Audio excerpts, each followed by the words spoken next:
Topic number 6 contract act کا discuss the capacity اور competency of the parties. جیسا کہ ہم نے پڑھا ہے کہ کانٹریکٹ کرنے کے لیے دونوں پارٹیز کا کمپیٹنٹ ہونا ضروری ہے، دونوں پارٹیوں کا اہل ہونا ضروری ہے.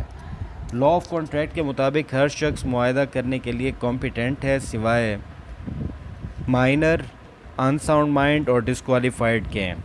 مائنر وہ شخص ہوتا ہے جو 18 سال سے کم کا ہو، انساؤنڈ وہ ہوتا ہے جو فاطر العقل ہو، اور ڈسکوالیفائڈ وہ ہوتا ہے جس کو قانون کی نظر میں معاہدہ کرنے کی اجازت نہ ہو. مائنر یعنی نابالغ کے ساتھ معاہدہ نہیں ہو سکتا. قانون کی نظر میں پاکستان کا ہر وہ شہری جو 18 سال کا نہیں وہ نابالغ ہے، مگر ایسا بچہ جو کسی گارڈین کے زیر کفالت ہو وہ 21 سال کی عمر میں معاہدہ کرنے کے قابل تصور ہوگا.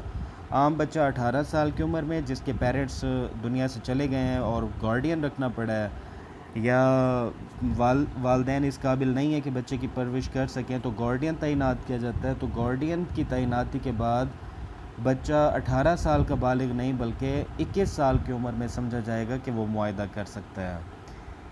اس کی وجہ یہ ہوتی ہے کہ اسے نیچرل جو لو ہے وہ نہیں ملا ہوتا، اس کو وہ کیئر نہیں ملی ہوتی جو پیرنٹ سے ملنی ہوتی ہے.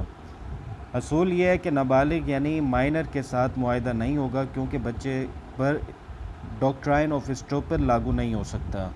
وہ اپنے کیے وعدے اور بات سے مکر سکتا ہے، مڑ سکتا ہے. بچے پر ریسٹیٹیوشن بھی لاگو نہیں ہوتا، اور یعنی وہ اگر کوئی چیز لے لے اور اسے استعمال کر جائے تو پھر اسے واپس نہیں لے جا سکتی. ہاں البتہ بچے کے مفاد میں اس کے گارڈین کے ذریعے کانٹریکٹ ہو سکتا ہے. بنیادی لوازمات کی فراہمی کے لیے بھی اس سے معاہدہ ہو سکتا ہے. بنیادی لوازمات میں روٹی، کپڑا، مکان کی ضرورتیں ہیں. عام اصول یہ ہے کہ مائنر کے ساتھ شراکت کی بنیاد پر کاروبار نہیں ہو سکتا، مگر مائنر کے ساتھ اس شرط پر شراکتی کاروبار ہو سکتا ہے کہ وہ صرف پروفٹ کی حد تک شیئر ہولڈر ہوگا، اس پر کسی طرح کی کوئی لیگل یا فائنانشل کوئی لائبلٹی کل کو عائد نہ ہوگی. اسی طرح دوسرا جو انساؤنڈ مائنڈ پرسن ہے اس کے وہ بھی کانٹریکٹ نہیں کر سکتا، اہل نہیں ہوتا، کیونکہ نہ ہی وہ معاہدے کی کنڈیشنز، نہ ہی ٹرمز کو سمجھ سکتا ہے، اور نہ ہی اس قابل ہوتا ہے کہ وہ اپنے مفاد کے لیے ریشنل ججمنٹ رکھتا ہو.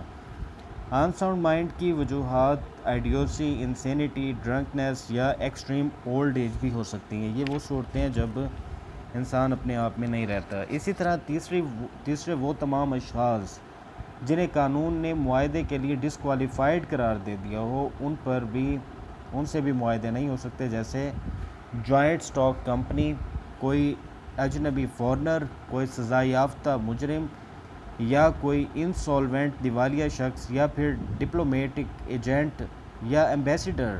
یہ تمام وہ لوگ ہیں جن سے معاہدہ کرنے کی اجازت نہیں ہوتی.